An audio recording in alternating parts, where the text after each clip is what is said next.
Kwanza kongole kwake Dr. Mwigulu Lameck Nchemba kuteuliwa na Mheshimiwa Rais Samia Suluhu Hassan na baadaye kuthibitishwa na Bunge la Jamhuri ya Muungano wa Tanzania. Kwenye tasnia ya mpira wa miguu nadhani kuna wake up call hapa, kwa sababu we all know kwamba Mwigulu Nchemba ni mlezi wa Singida Black Stars, lakini pia ni amewahi kuhudumu, I think atakuwa bado anaendelea au la, lakini amewahi kuhudumu kwenye bodi ya wadhamini ya Young Africans kama mmoja ya wajumbe pale. Kwa hiyo ni mdau wa mpira wa miguu. Kwa hiyo linapokuja swala la michezo, hasa kwenye mpira wa miguu, ofisi ya waziri mkuu itakuwa inajua ni nini na nini kinatokea na ni nini na nini viongozi wa hizi clubs au viongozi wa TFF wanapitia na wanahitaji msaada wa aina gani, kwa sababu tayari ameshaingia kwenye gharama za uendeshaji wa timu hizi Singida Black Stars kama mlezi na Young Africans kama mjumbe ya wadhamini. Kwa hiyo unaweza ukaona ni mtu ambaye atakuwa anafahamu tamu na chungu za mpira wa miguu. So itapokuwa inapelekwa bajeti inahusiana na masuala ya michezo, atakuwa anaweza kutoa comment si tu kama waziri mkuu, lakini kama mtu ambaye anatambua gharama ya uendeshaji wa shughuli nzima za michezo, hasa kwenye eneo la mpira wa miguu ambako ndiko hasa amejikita. Kwa hiyo kwa mpira wa miguu tunaweza kusema tumepata mtu sahihi, hasa kwenye kipindi hiki ambacho tunajiandaa kwenda kwenye mashindano ya AFCON ya mwaka 2027. Yani kama kuna kitu ambacho tumebahatikiwa, basi ni Lameck Nchemba kuchaguliwa kuwa waziri mkuu wa Jamhuri ya Muungano wa Tanzania.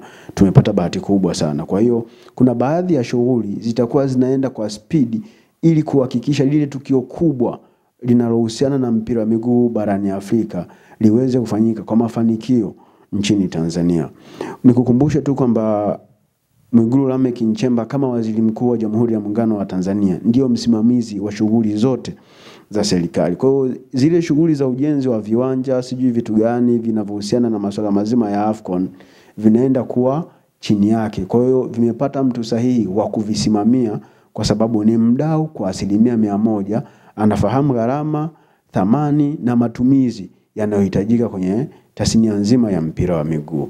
Kwa hiyo klabu za Simba, Yanga, Azam, Namungo, Mashujaa Football Club na nyinginezo zinazoshiriki ligi kuu Tanzania bara, zinazoshiriki championship, wamepata mwakilishi sahihi serikalini ambaye atakuwa na mamlaka makubwa ya kufanya maamuzi pale linapokuja swala la mpira wa miguu kuelekea kwenye timu ya taifa. Na mimi ni muombe tu kama waziri mkuu wa Jamhuri ya Muungano wa Tanzania, waangalie namna gani sasa wanaweza wakatuzalishia makocha wazawa wenye uwezo wa kutusaidia ili tuepukane na swala la kuwa tuna recruit makocha kutoka nje ya Tanzania, lakini isimamiwe sasa ile thamani ambao anayopewa Gamondi, anayopewa Benchika, anayopewa Fadru kama kocha wa club za Tanzania au kocha wa timu ya taifa ya Tanzania, basi naye apewe thamani ile ile wanayopewa wageni. Hili jambo linawezekana, ni swala la kuliwekea sera, then ilishawekewa sera linaanza kutekelezwa. Tukiwapa thamani, tukiwapa elimu, tutaona impact ya kile ambacho kinachokuwa kimewekezwa kwa Watanzania. Jakaya Mrisho Kikwete kwenye mkutano mkuu wa Young Africans ambao ndio walikuwa wanaoenda kuupitisha huu mchakato wa mabadiliko ambao uliopo sasa hivi ndani ya klabu ya Young Africans, aliwahi kusema neno moja. Ilikuwa ni kwenye ule mkutano ulipewa jina la kubwa kuliko, wakati ule Yanga inaomba sana. Aliongea neno moja: ukishakuwa kiongozi ni kiongozi wa wote, haijalishi itikadi yako, whether ni Simba au ni Yanga. Ukishakuwa kiongozi ni kiongozi wa wote, kwa maana utakuwa kiongozi wa Simba, utakuwa kiongozi wa Yanga.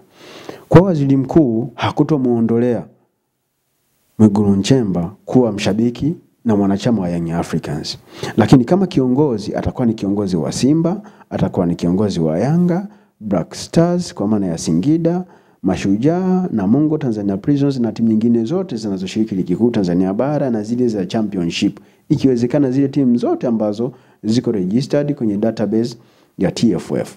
Kwa hiyo haiwezi kumuondolea kwamba kwa sababu ni waziri mkuu basi ajivue yeye uyanga wake. Haiwezi kuwa hivyo. Atabakia tu kuwa mwana Young Africans, na pale atakapohitajika kama mwana Yanga atakuwa na wajibu wa kufika na kuwasikiliza kile ambacho wanataka kumwambia, lakini hapaswi kusahau kwamba sasa ni Mtanzania namba 3 kwenye eneo la maamuzi baada ya rais, makamu wa rais, sasa ni yeye waziri mkuu. Kwa hiyo atapaswa kuzilea hizi klabu zote kama watoto wake. Pale ambapo Simba watamfikia kama waziri mkuu, anapaswa kuwa treat kwa nafasi ya waziri mkuu kama ambavyo amekuwa akifanya huko nyuma, ambapo Simba walimfikia akawapa Jonathan Soa kwa makubaliano, baadaye tukaja kuambiwa kwamba ni free. Lakini klabu nyingine yoyote ile itakapomfikia, anapaswa kutumia nafasi yake hiyo hiyo kwa kigezo hicho hicho cha waziri mkuu ambacho watakuwa wamemfuata nacho aweze kuwasaidia. Kwa hiyo hii haiondoe ukweli kwamba atabakia kwa ni Young Africans, lakini ni muombe tu, yani tofauti na matarajio ya wote, kwa sababu leo nimepigiwa simu na mtu mmoja akaniambia Yanga mwenzetu amekuwa waziri mkuu. Nikasema ni kitu kizuri, lakini hapaswi kutumika vibaya. Kwa sababu ni waziri mkuu, ni mshabiki wa Yanga, basi ile nafasi yake itumike vibaya kwa lengo la kuinufaisha Yanga na kuzigandamiza timu nyingine. Haipaswi kuwa hivyo, na Watanzania wasimvishe hiyo dhahama ambayo hajawahi kuwa nayo. Ndio maana licha kuwa ni Young Africans, lakini Jonathan Soa leo anacheza Simba Sports.